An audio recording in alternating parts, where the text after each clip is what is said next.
Hi again to everyone. It's your girl Kadeen, the Inspired One. All right, so guys, I said that I would have shared my story.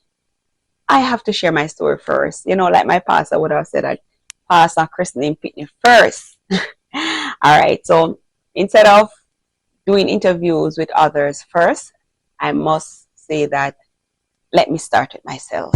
So I'm going to share with you my story. So I'm going to ask that you sit down, take a snack, grab something to eat, whatever it is, or something to drink, and just stay tuned as I share my story with you and you. All right, so my people, let me say, my name is Kadeen. I am living in Lawrence Tavern, right? I was living in St. Mary. I was born and grew in St. Mary at a little district called Gibsville. Some person would say Gibbsville, but I call it Gibsville. For those who know. For those who don't know, yes, a place called Gibsville. So growing up for me, it was a little bittersweet. I would say bittersweet, and I will tell you why. Let me start with the sweet first. Sweet in the sense that, you know, I was rather free. Free where I could go to the bushes. I could go to the bush to get mangoes and, all the different fruits that, Jamaica have. All the different fruits, the mango, the apple, the ripe bananas, you name it. Fruits galore. And, especially in the summertime when school would give holiday, myself and families and friends. Well, let me say that in the community that I grew up, the entire community was like a big family, just one big family. Everybody just lived together. Everybody look out for each other. All the parents would, look out for other people, other parents, children, and so on. And we grew up as one big family in that community. So that, also makes it sweet for me because I felt love in that community. I felt the abundance of, someone just looking out for me, just caring for me. Not just me, but all the children. But I'm talking about me now, so I will just refer to me, right? So it was really good. There were times, especially in the summer, like I made mention before, we would have ring games, in the streets. We would have what we call Chinese keep, for those who know those things. Chinese keep. We have what we used to call Mama Lashy, take the belt or the whip and we'd run down each other and, all of that. It was just joy. The boys would be playing marbles and, having the pop shots and, all of those things, running the tires with the little push, the thing that they used to push the tire. I used to do some of that too because I think I grew up as a tomboy. I used to climb trees. I used to play marbles. I used to go to the stream to catch the janga fish and all of those little things. Yes, going to the river, roasting breadfruit with butter and all of that. It was really fun. It was really, really fun, growing up in that community. Oh my God. I really miss that community. I really missed it. Though I would visit from time to time. But, growing up as a child for me, that's a sweet part for me, and then let me get to the bitter part now. All right. So the bitter part is the fact that I grew up without a father. I don't want to cry because every time I share my story, every time I talk about it, I would cry. And I would say things now that nobody knew, for me growing up as a child. Nobody knew. I did not share it with my mother. I did not share it with anyone around me. I was rather an introvert when it comes on to that part of my life. When I think about growing up as a father, I keep it within me, so I would not let it out. Nobody would know what I was going through. But can I say it was really rough? It was rough. That part of my life was really rough. I don't know about others out there who grew up without a father. I don't know their story, but I am here to share mine.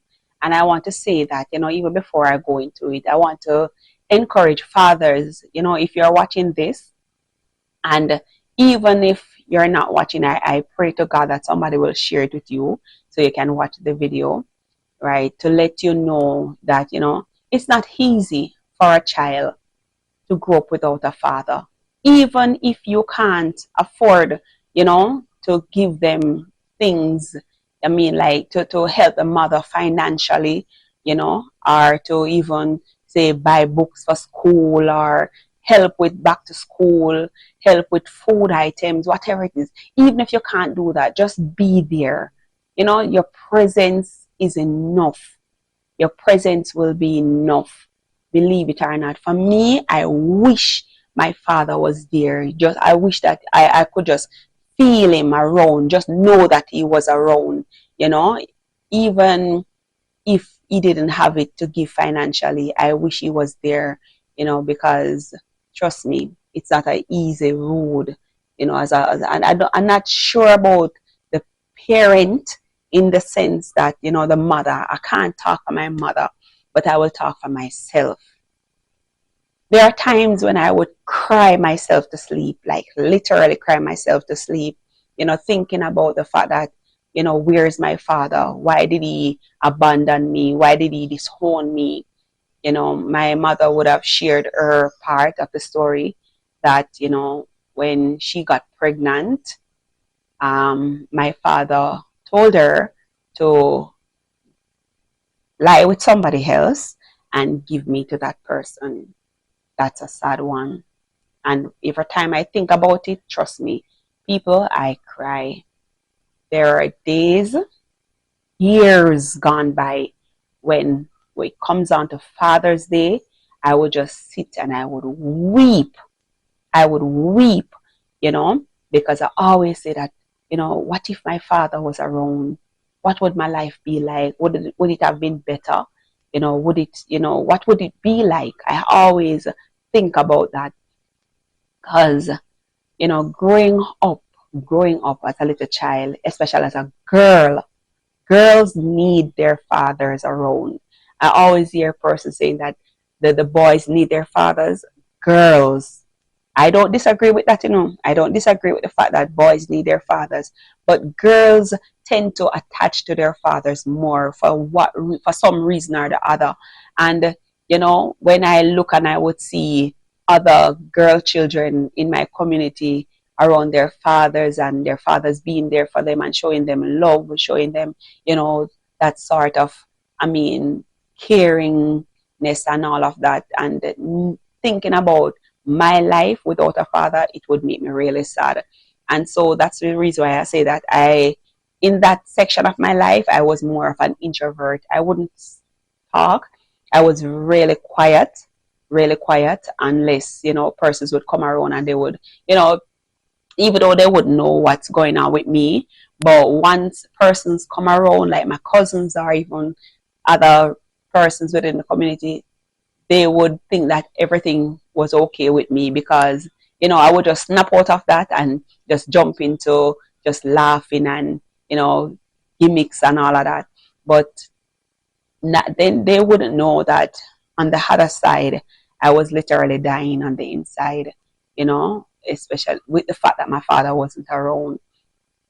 It was rough, especially going to school. My mother, she had to be doing living work.